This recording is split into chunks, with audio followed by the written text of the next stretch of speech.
श्री सीताराम। तो एकादशी है क्या? आज पूरे भारतवर्ष में,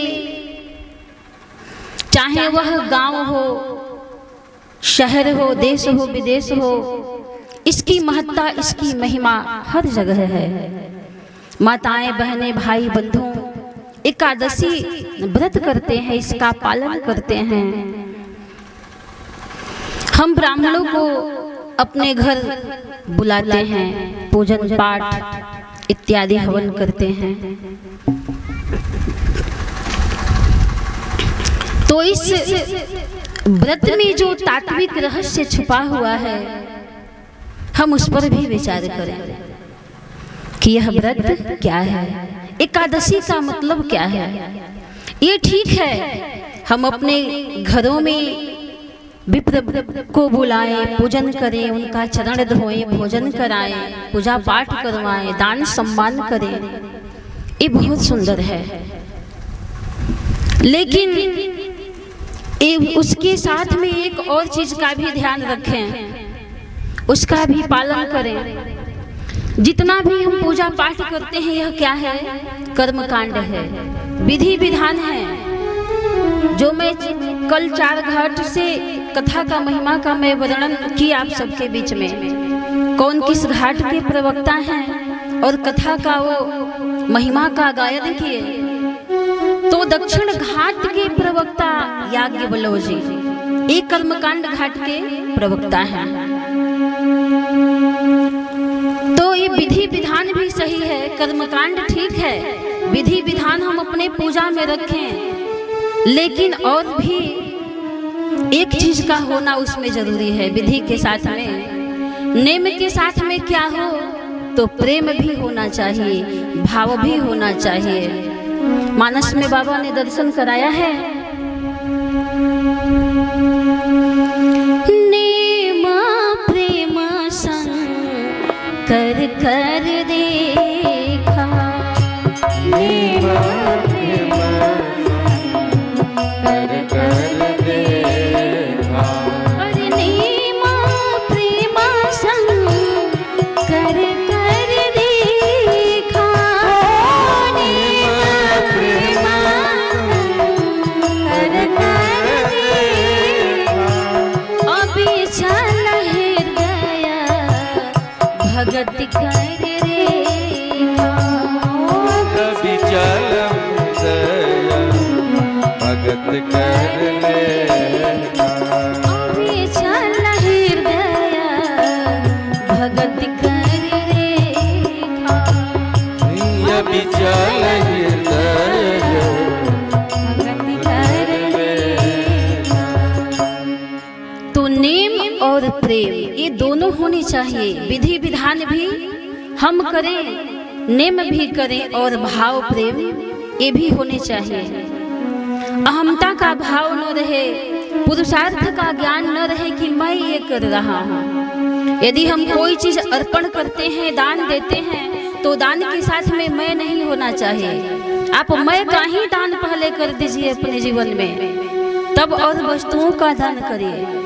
यदि दान ही जीवन में करना है, परित्याग ही कुछ करना है अपने जीवन में, तो पहले मैं का दान करिए, फिर हम अगला कोई दान करें, वस्तु का, सोना चांदी वस्त्र का दान करें। तो यह जो व्रत है क्या है? बड़ा ही महिमाशाली व्रत है। तो एकादशी का हम अर्थ समझें कि एकादशी क्या है। जरा आप ध्यान देंगे, अपने भगवान के चरणों में, अपने ईश्वर के प्रति, अपने सदगुरु के प्रति, भगवान की कथाओं के प्रति एक निष्ठ हो जाना, एक शरण को ग्रहण कर लेना, हमारे अंतःकरण में एक एकता का प्रादुर्भाव हो जाना, एक दशा में हो जाना, द्वादशी में नहीं रहना जी, एक दशा में हो जाना। यदि जब तक हमारे अंदर एकादशी नहीं आती है, हम एक दशा में नहीं होते हैं, तो लाख आप दान करते रहिए, लाख आप पूजन करिए, लाख आप भोजन कराइए, उसका कोई मतलब नहीं है। हमारे अंदर एकादशी आनी चाहिए। तो मैं ये कहती हूँ कि जैसे गोस्वामी जी एकादशी को जीवन में अपना लिए, एक भरोसो एक बल एक आस विश्वास, एक राम घन श्याम हित और चातक तुलसीदास, चातक तुलसीदास। एक दशा में हो जाना यह एकादशी है। अब दूसरा भाव सुने, दूसरा भी एकादशी का भाव है। वह क्या है? एकादश किसे कहते हैं? 11 को एकादश कहते हैं और यही एकादशी है। तो 11 है क्या? हमारे अंदर 5 ज्ञान इंद्रियां हैं और 5 कर्म इंद्रियां हैं और एक मन मिलकर के ये कितने हो जाते हैं? 11 हो जाते हैं। तो सचमुच में यदि हमारा नियंत्रण अपने 5 ज्ञान इंद्रियों पर है, 5 कर्म इंद्रियों पर है और मन पर है, तो सचमुच में हमारी एकादशी परिपूर्ण हो जाती है। एकादशी का व्रत करना सफल हो जाता है। और जब तक यह जीवन में नहीं है एकादशी, तब तक व्रत करना केवल एक श्रम मात्र है, केवल परिश्रम करते हैं। व्रत का मतलब क्या होता है जी? केवल हम उपवास कर लिए, दिन भर रोटी चावल का त्याग कर दिए, हो गया व्रत? नहीं। व्रत का आप अर्थ समझे कि व्रत कहते किसे हैं। ये नहीं कि व्रत किए हैं दिन भर हम किसी की निंदा कर रहे हैं, किसी की चुगली कर रहे हैं, वैसे को हम व्रत कहेंगे? आप अपने उदर को जला करके भी, तपस्या करके भी, भूखे रह करके भी आप व्रत की श्रेणी में नहीं हैं। व्रत किए हैं और खूब घर में महाभारत मचाए हुए हैं, पड़ोसी से खूब लड़ रहे हैं, तो क्या ये व्रत है? व्रत नहीं है। सास पतोह में खूब महाभारत छिड़ा हुआ है, ऐसा व्रत नहीं होता है। तो व्रत है क्या? उपवास भी हम कहते हैं व्रत को। व्रत मतलब संकल्प होता है, दृढ़ निश्चय होता है, दृढ़ प्रतिज्ञा होती है कि आज हमने व्रत को धारण किया है, संकल्प को धारण किया है, दृढ़ निश्चयता आ जाए हमारे अंदर, यही तो व्रत है। उपवास, उपवास भी कहते हैं उसे। तो उप मतलब क्या होता है? निकट, और वास माने वास करना। अरे उस दिन उपवास के दिन जो करता है वह परमात्मा के निकट वास होता है, कि जो परमात्मा के निकट पहुंच जाए। तो हम पेट जला रहे हैं और लड़ाई करेंगे तो भगवान के पास पहुंचेंगे? नहीं। मैं तो कहती हूँ कि आप भोजन करके भी यदि भगवान का भजन करते हैं तो वह सबसे बड़ा व्रत है और उपवास है। तो सचमुच में यदि यह एकादशी हमारे जीवन में आ जाती है तभी एकादशी की सफलता है, नहीं तो व्रत करना निरर्थक है, केवल श्रम मात्र है। और अपने जीवन में जब तक हम एकादशी में नहीं आएंगे कुछ मिलने वाला नहीं है। देखिए, आप मानस को पढ़कर देखिए, जितने भी पात्र हैं अपने चरित्र से, अपने व्यवहार से उपदेश देते हैं, संदेश देते हैं। मानस की जितनी भी कथाएं हैं, पात्र हैं, क्या है? ये शिक्षा देने वाले हैं, उपदेश देने वाले हैं, ज्ञान देने वाले हैं। आप कहेंगे कि मानस में वो प्रमाण कहाँ है? चलिए हम बालकांड में चलते हैं, जहां देश देश की भूपति नाना आए हुए थे। वो धनुष प्रसंग महाराज श्री जनक जी के यज्ञ का वह प्रसंग है, धनुष यज्ञ का, कि जब भगवान राम धनुष को उठाने के लिए चलते हैं, तोड़ने के लिए चलते हैं, तो श्री जानकी जी के मन की स्थिति तो देखिए, इनकी दशा कैसी हो रही है। श्री जानकी जी एक दशा में नहीं रह पाई जी, बहुदशा में हो जाते हैं। अपने चरित्र से ये शिक्षा दे रही है माता जी, बहुदशा में हो गई उस समय।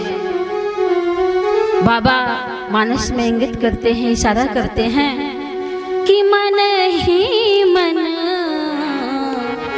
मनावय कुलानी, मन ही मन मनावय कुलानी, मन ही मन मनावय कुलानी, मन ही मन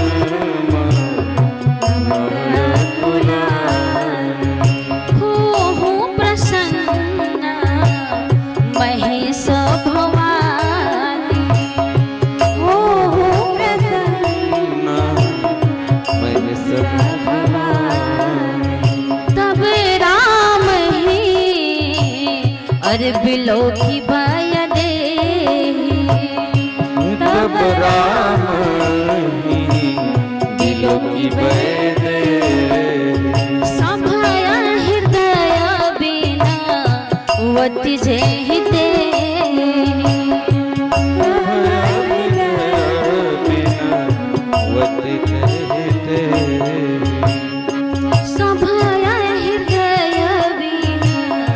वति जेहि दे,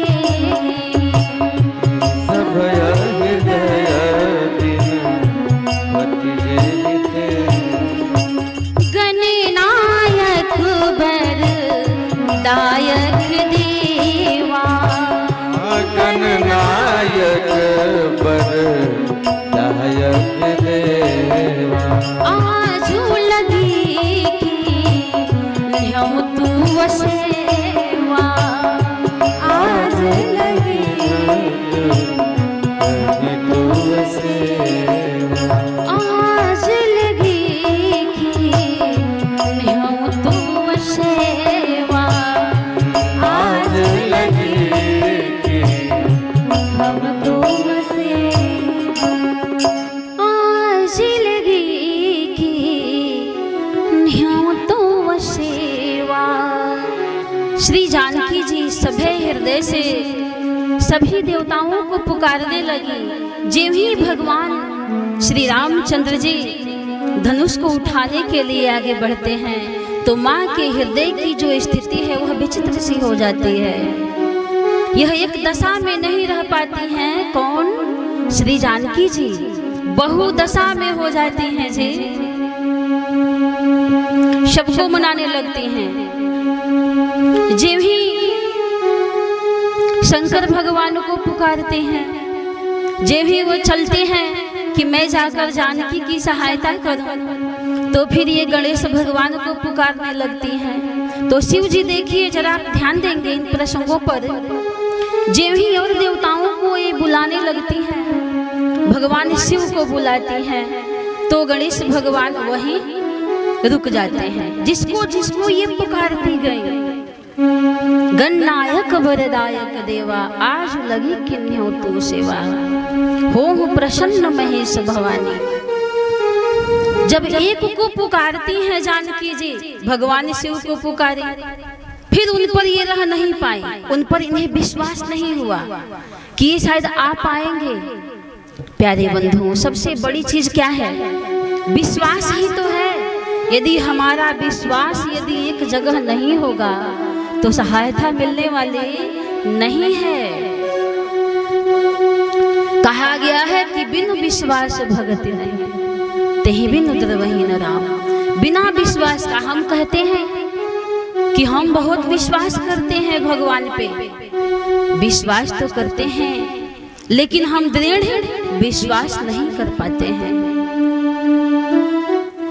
तो ये जीव ही शंकर भगवान को बुलाए, वो बेचारा अभी चल ही रहे हैं अपना साज समाज लेके, त्यों ही गणेश भगवान को बुलाने लगे।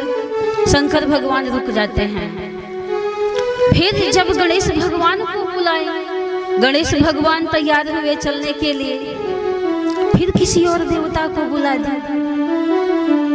गणेश भगवान भी रुक जाते हैं। इनकी सहायता करने के लिए कोई भी वहां देवता नहीं पहुंच पाते हैं, तो निराश हो जाती हैं। माँ अम्बा उदास हो जाती हैं कि अब मैं किस पर भरोसा करूं, किस पर मैं विश्वास करूं कि मुझे सहायता उनके द्वारा मिलेगी।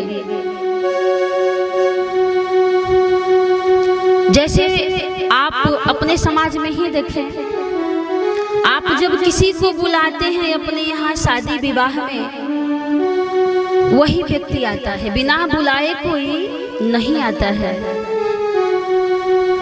चाहे आप कितना हो धनवान हो, बिना बुलाए कोई जाता है जी शादी विवाह में? नहीं जाता है।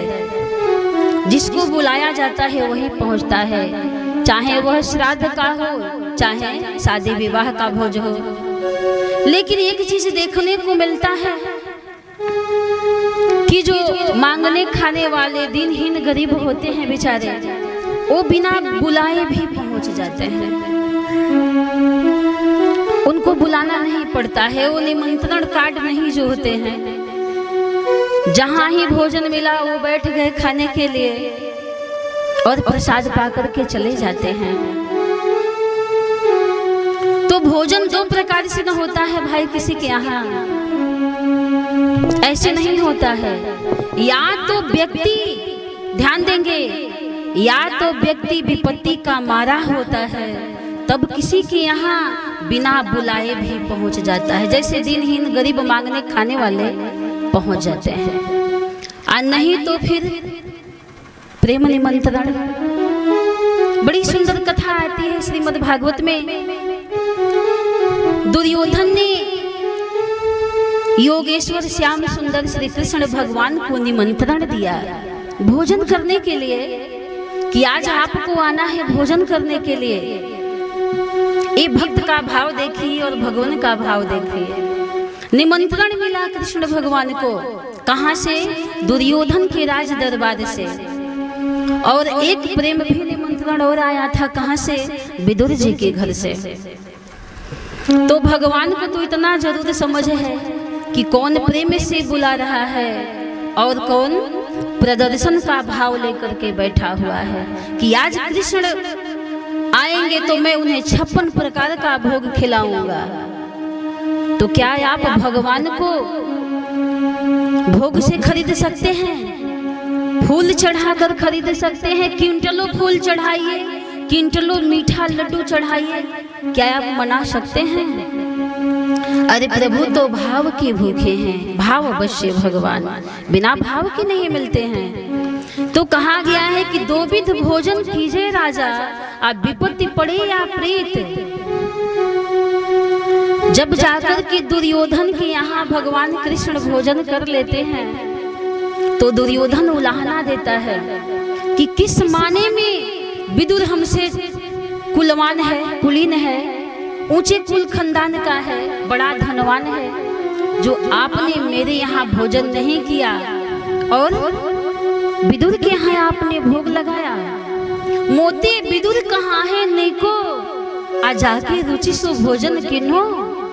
हे केशव कहियत सुत दासी को, दासी के पुत्र के यहाँ आपने भोजन कर लिया, अपने मान सम्मान का भी आपने परवाह नहीं किया। कहियत सुत दासी को।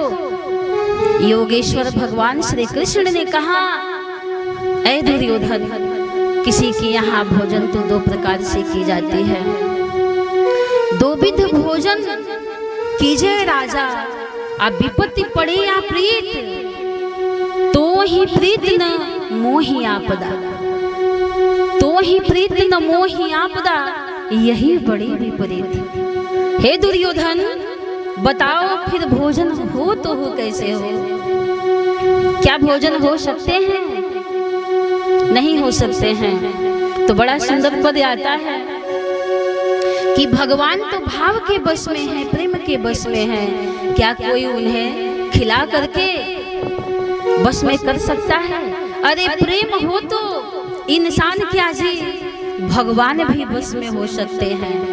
यशोदा मैया कृष्ण भगवान को ओखल में बांध देते हैं। उस ब्रह्म को, परमात्मा को, ईश्वर को वह रस्सी में बंध जाते हैं। क्या कोई है रस्सी में बांधने वाला? वह अपार महिमाशाली भगवान, अत्यंत बलशाली। क्या आप बल से बांध सकते हैं? नहीं, बल से नहीं बांध सकते हैं। प्रेम से वह परमात्मा बनता है। एक भक्त था, क्या कहो, भाव तो अनेकों आ रहे हैं। जो कहा जाता है कि ज्यों केले के पात में पात पात में पात, आत्यों व्यासन के बात में बात बात में बात। एक भक्त था, भगवान की बैठ करके वह पूजा कर रहा था। बहुत ही वह प्रभावशाली भक्त था।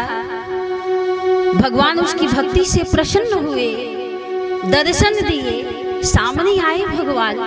तो भक्त ने सोचा कि मैं भगवान का अब हाथ पकड़ लूं, अब इनको जाने नहीं दूंगा, सोचता है भक्त। तो भगवान भाई दर्शन दिए, बोले अब मुझे जाने दो, और भी मेरे भक्त हैं। सब भक्तों पर मैं अपना नजर घुमाता रहता हूँ, एक तुम ही थोड़ी ना हो। सब भगतन ऊपर भगवान के नजरिया घुमेला, सब भगतन ऊपर भगवान के नजरिया घुमेला। तो मैं कैसे तेरे बस में बंध करके मैं तुम्हारे पास बैठा रहूं? भगवान भागने लगे हाथ छुड़ा करके। भक्त जबरदस्ती पकड़ना चाहा, भगवान चले गए। तो कहता है भक्त, कर छुड़ाए जात हो, हे प्रभु कर छुड़ाए जात हो, निर्बल जान के मोहि, हृदय से मेरे जाओगे तो सबल समझूंगा तो ही राम, सबल समझूंगा तो ही। मैं निर्बल हूँ, इसलिए हाथ छुड़ाकर भागे जा रहे हैं। जरा आप हृदय से भाग कर तो जाइए, तब मैं आपको बलवान जानूं। तो भगवान भाव के भूखे हैं, भक्त के बस में हैं। भाव के बस में है भगवान, भगत के बस में है भगवान। तो बिना प्रेम के, भाव के मिलने वाले नहीं हैं वो। तो कहने का अभिप्राय यह है कि यदि किसी को प्रेम से बुलाया जाए तब वह आपके यहाँ आता है, नहीं तो फिर विपत्ति में व्यक्ति आता है। श्री जानकी जी एक एक करके बुला रही हैं, लेकिन उनकी सहायता के लिए वहां कोई नहीं पहुंच पाता है। तो अंत में निराश होकर क्या कहती हैं, सकल सभा के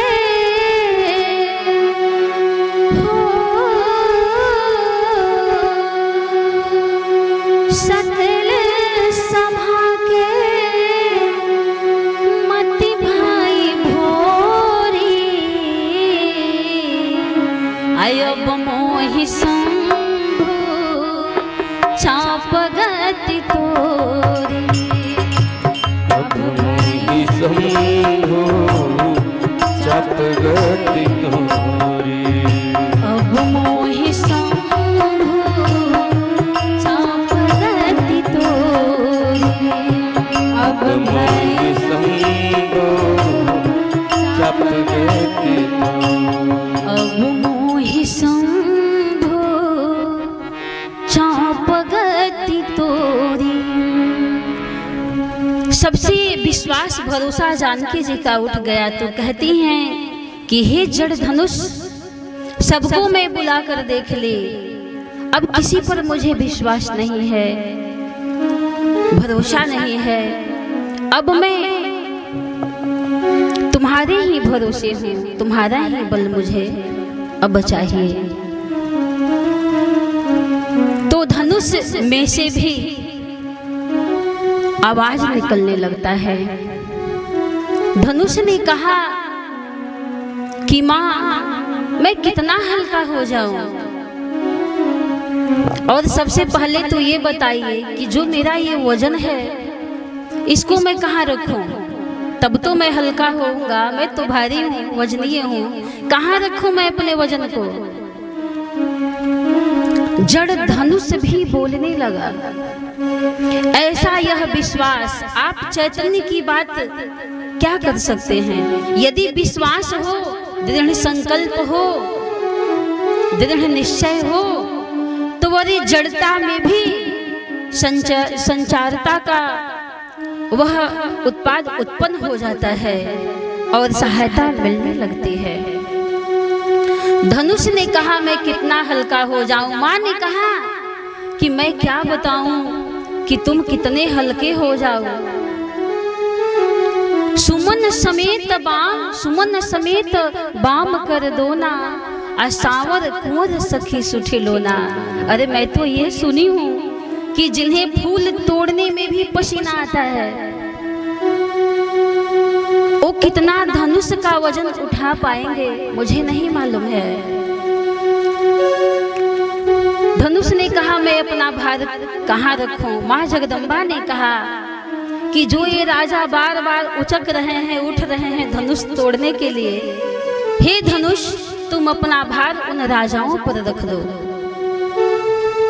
निज जड़ तालो गन पर डारी, निज तालो गन पर डारी, निज जड़ तालो गन पर डारी, निज जड़ तालो गन पर डारी।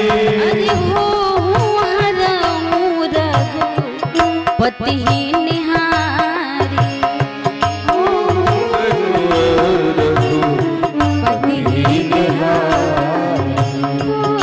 हर पति निहारी, हर पति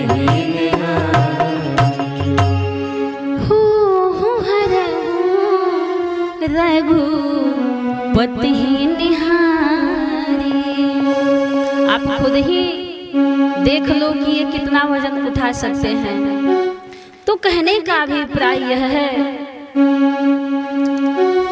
कि जब तक हमारा विश्वास नहीं होगा, दृढ़ संकल्प नहीं होगा, हमारे अंदर एकता, एकत्व,